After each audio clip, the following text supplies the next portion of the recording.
Hello students, आशा करता हूँ आप स्वस्थ होंगे और हमेशा की तरह लॉकडाउन का पूर्णतः पालन कर रहे हो।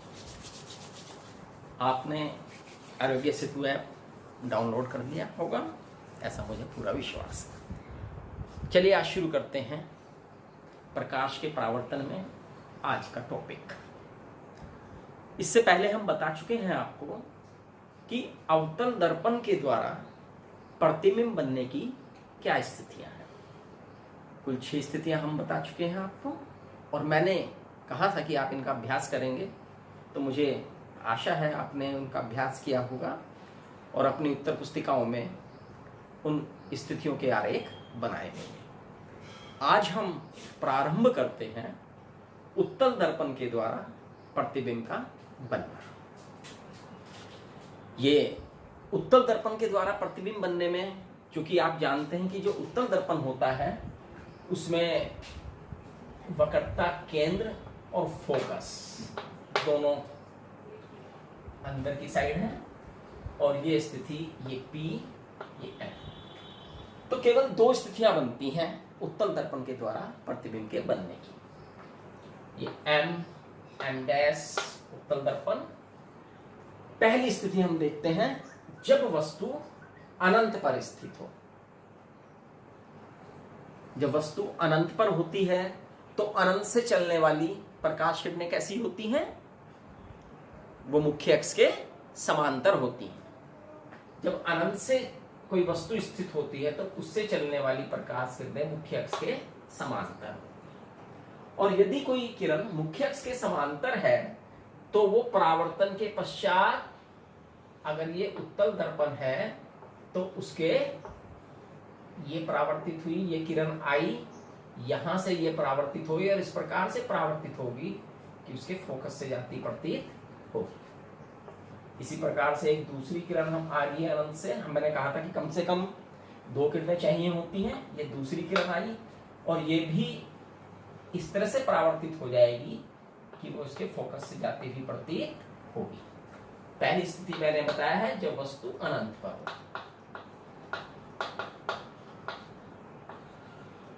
अनंत पर स्थित हो तो ये किरणें परावर्तन के पश्चात इस बिंदु पर केंद्रित हो रही है, और जहां पर किरणें केंद्रित होती हैं वहीं वस्तु का प्रतिबिंब बनता है। चूंकि ये केंद्रित होती हुई प्रतीत हो रही है, अतः प्रतिबिंब आभासी है। आभासी प्रतिबिंब सीधा बनता है, सीधा बनेगा। और किस बिंदु पर केंद्रित हो रही है? फोकस पर, तो F पर बनेगा, F पर बनता है।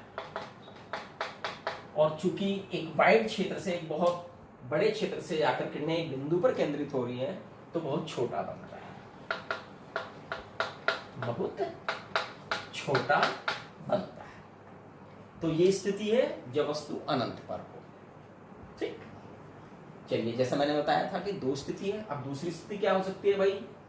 अब अनंत पर आई है ये एक उत्तल दर्पण M डैश, ये इसका वक्र ध्रुव, ये वक्रता केंद्र C और ये F। अब दूसरी स्थिति आ सकती है अनंत, तो हम कहते हैं बहुत, जब अनंत और P के बीच कहीं पर भी हो, कहीं पर भी वस्तु यहां हो, यहां हो, यहां हो, यहां हो, यहां पर। ये मैं एक वस्तु को यहां स्थित मान लेता हूं। ठीक, ये एक वस्तु है A B। अब 2 किरणें चलेंगी। एक किरण ये गई है जो मुख्य अक्ष के समांतर है, और जो मुख्य अक्ष के समांतर होती है वो परावर्तन के पश्चात किस तरह से जाती है? वो इस प्रकार से जाती है कि वो उसके फोकस से जाती हुई प्रतीत होती है। दूसरी किरण जो C से गई है उसको कहां से परावर्तित होगी? आप जानते हैं जो किरण C से होकर जाती है वो C से ही वापस लौटती है। तो सामने की तरफ चूंकि ये किरण यूं फैलती जा रही है और ये किरण, ये इनका फासला बढ़ता जा रहा है, तो सामने की तरफ तो कहीं मिलेंगी नहीं। लेकिन ये किरणें अगर हम इन्हें पीछे की तरफ मिलाएं तो इस बिंदु पर मिलती प्रतीत हो रही है। और चूंकि ये बिंदु यहां दिखाई देगा तो ये इस तरह से दिखाई पड़ जाएगा। ये वस्तु का प्रतिबिंब। तो अगर मैं प्रतिबिंब के बारे में पूछना चाहूं कैसा है प्रतिबिंब, तो आप बताएंगे क्योंकि ये किरणें मिलती हुई प्रतीत हो रही हैं तो प्रतिबिंब कैसा है, आभासी। और आभासी प्रतिबिंब कैसा होता है, सीधा सीधा बन रहा है। ये कहां बन रहा है, ये F है और ये P है, तो F और P के बीच बन रहा है। जब हम बीच शब्द कहते हैं तो बीच शब्द का मतलब ये कतई नहीं होता कि बिल्कुल मध्य में। बीच का मतलब है उनमें कहीं पर भी स्थित हो जाएगा। तो F व P के बीच और छोटा बन रहा है। क्लियर? तो ये हुआ अब उत्तल दर्पण के द्वारा प्रतिबिंब का बनना। अब यदि मैं आपसे पूछूं, आपने समतल दर्पण के द्वारा प्रतिबिंब का बनना भी सीखा हुआ है, जिसमें प्रतिबिंब हमेशा सीधा वस्तु के बराबर, सीधा है तो आभासी ही बनेगा। हा? अवतल दर्पण में आपने 6 स्थितियां देखी हैं प्रतिबिंब बनने की, और उत्तल दर्पण में 2 स्थितियां देखी हैं। समतल दर्पण का परावर्तक तल बिल्कुल समतल होता है, उत्तल दर्पण का परावर्तक तल उभरा हुआ होता है, और अवतल दर्पण का परावर्तक तल दबा हुआ होता है। यदि मैं आपसे एक प्रश्न पूछूं कि भाई आपको दर्पणों को छूना नहीं है, बिना छुए कैसे बताएंगे कि कौन सा दर्पण समतल है, कौन सा दर्पण अवतल है और कौन सा दर्पण उत्तल है? जब आप छूना नहीं है तो कैसे बताएंगे? सीधी सी बात है, दर्पणों में बनता है प्रतिबिंब, तो निश्चित रूप से हम प्रतिबिंब को देखकर ही बताएंगे। प्रतिबिंब को देख के कैसे बताएंगे? अगर हम किसी दर्पण के सम्मुख खड़े हैं, चाहे हम आगे जा रहे हैं चाहे पीछे जा रहे हैं, अपनी स्थिति बदल रहे हैं यानी दर्पण के सापेक्ष, हमारा प्रतिबिंब सदैव सीधा बन रहा है और वस्तु के बराबर बन रहा है। तो इसका अर्थ ये हुआ कि वो दर्पण समतल है, क्योंकि समतल दर्पण में तो प्रतिबिंब बनने की केवल एक ही स्थिति है। नंबर 2, यदि हम किसी दर्पण के सम्मुख आगे पीछे जा रहे हैं लेकिन प्रतिबिंब सदैव सीधा बन रहा है परंतु वस्तु से छोटा बन रहा है, तो इसका मतलब वो दर्पण उत्तल है, क्योंकि उत्तल दर्पण में 2 स्थितियां आपने पढ़ी हैं, दोनों में सीधा तो बनता है लेकिन वस्तु से छोटा बनता है।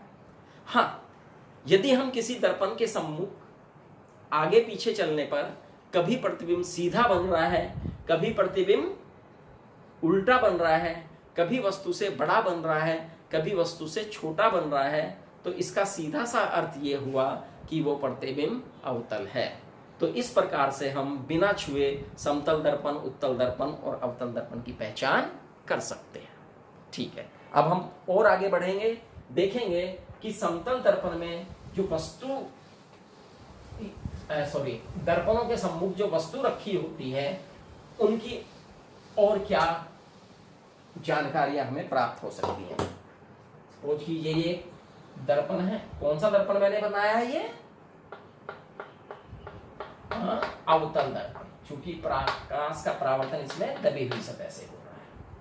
ये इसका P है, ये केंद्र था जिससे मैंने चाप लगाया, और ये एक रेखा की थी C, और C और P के बीच में F। अब सपोज कीजिए वस्तु यहां रखी है, एट रैंडमली मैं बना रहा हूं, यहां से चली है तो प्रकाश किरण कहां से जाएगी? ये मुख्य अक्ष के समांतर है, तो कहां से जाएगी? फोकस से जाएगी, और ये फोकस से गई है तो मुख्य अक्ष के क्या हो जाएगी? ये समांतर हो जाएगी, और यहां ये मिल गई। ये वस्तु, ये प्रतिबिंब, एक टिपिकल चित्र मैंने बनाया है। तो अब हम जरा जानेंगे और कुछ बातें। आप R के बारे में जान चुके हैं, ये दर्पण की वक्रता त्रिज्या होती है। F के बारे में जान चुके हैं, ये दर्पण की फोकस दूरी होती है। अब देखिए और चीजें क्या है। ये वस्तु है, इस वस्तु की दर्पण के ध्रुव से दूरी या दर्पण से जो दूरी है, यहां से यहां तक की दूरी, इसे हम U से प्रदर्शित करते हैं। इससे प्रदर्शित करेंगे u से। इसी प्रकार से ये जो प्रतिबिंब बना है, इसकी जो दर्पण से दूरी है, यहां से यहां तक की दूरी, इसे हम v से प्रदर्शित करेंगे। यानी वस्तु की दर्पण से दूरी हो गई, वस्तु की दर्पण से दूरी को हमने लिखा है u, और प्रतिबिंब की दर्पण से दूरी को, प्रतिबिंब की दर्पण से दूरी को हम कह रहे हैं v। ये वस्तु है। इस वस्तु की जो लंबाई है, ऑब्जेक्ट कहते हैं इसे लिखते हैं o। वस्तु की लंबाई के लिए हमने संकेत दिया है o फॉर ऑब्जेक्ट, और ये इसकी इमेज बनी है, तो प्रतिबिंब की जो लंबाई है उसके लिए संकेत दिया है I। प्रतिबिंब की लंबाई के लिए संकेत आया है I। ठीक है। अच्छा, ये चिन्ह परिपाटी आप देखेंगे इसके बाद, क्योंकि मैं इसे मिटाऊंगा और इसी से मैं बात करूंगा। ठीक है, क्लियर। अब देखिए,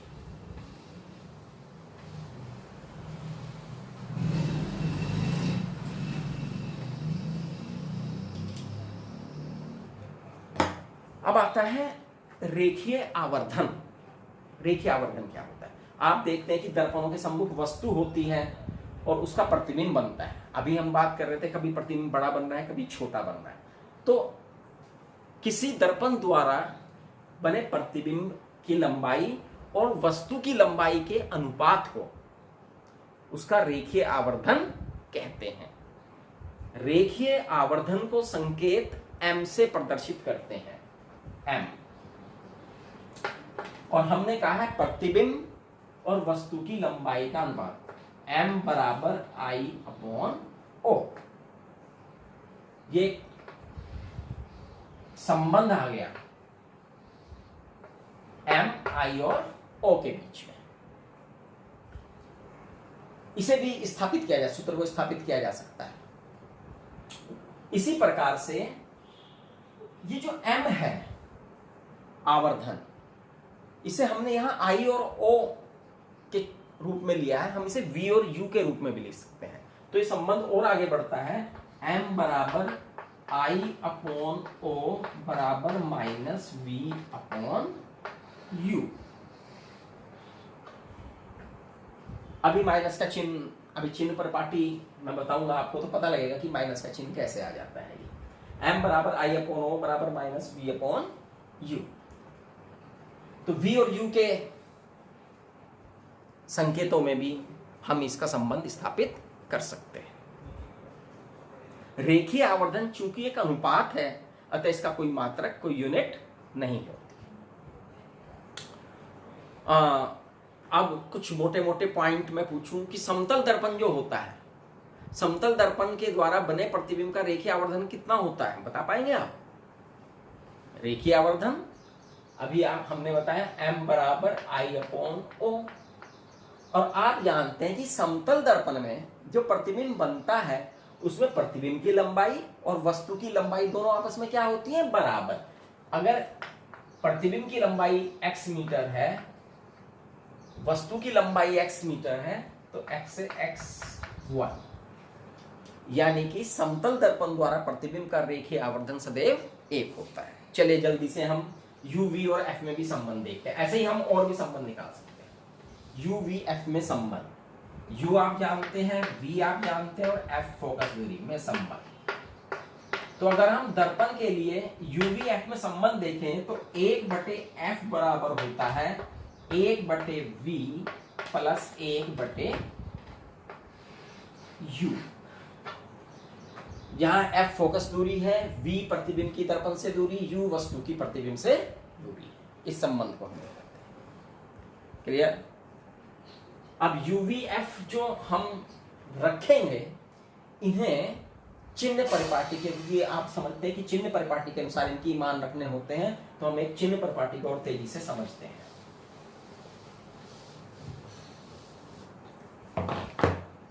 कार्तिक तल में दो अक्ष आपने पढ़े हैं, x अक्ष और वर्टिकल वाई एक्स। कोई भी दर्पण हो उसे यहां पर स्थित मानते हैं।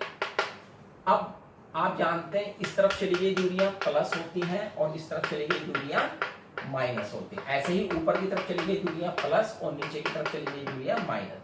अगर ये वस्तु है और इसका प्रतिबिंब इधर ही बनता है, सपोज कीजिए इस कंडीशन में बन रहा है, तो ये u माइनस यहां पर v भी माइनस में आएगा। ये वस्तु ऊपर की तरफ है तो ऑब्जेक्ट O प्लस, क्योंकि प्रतिबिंब नीचे बना है तो I माइनस, और F अवतल दर्पण का चूंकि वक्रता केंद्र इधर होता है और जब वक्रता केंद्र इधर है तो F भी इधर ही है इसका, और इधर चली गई दूरियां माइनस होती हैं तो इसका F हमेशा क्या होता है माइनस। जबकि उत्तल दर्पण में वक्रता केंद्र इधर आने से फोकस इधर आ जाता है तो इस एक्स पे चली गई दूरियां प्लस होती हैं तो F क्या होता है प्लस। तो U तो हमेशा माइनस ही रखेगा क्योंकि वस्तु हमेशा हमें लेफ्ट हैंड साइड पे रखनी है। V की कंडीशन बदलेगी, V जब आभासी होगा तो प्लस और V जब वास्तविक होगा तो माइनस। ऐसे ही O हमेशा प्लस रहेगा, लेकिन I की कंडीशन बदलेगी, I जब आभासी होगा तो प्लस और I जब वास्तविक होगा तो माइनस। फोकस दूरी अवतल दर्पण के लिए हमेशा माइनस और उत्तल दर्पण के लिए हमेशा प्लस रहेगी। इस आधार पर हम ये जो चिन्ह परिपाटी को ध्यान में रखते हुए हम इसके न्यूमेरिकल भी करेंगे। तो कल हम इनके संख्यात्मक प्रश्न लेंगे। आप इन्हें बहुत अच्छी तरह से करें, इन्हें याद कर लें अच्छी तरह से, सूत्रों का रिवीजन करें, बार बार चित्रों को बनाकर देखें। कल हमें इनकी बहुत जरूरत पड़ेगी जब इन पर आधारित संख्यात्मक प्रश्न करेंगे। Thank you.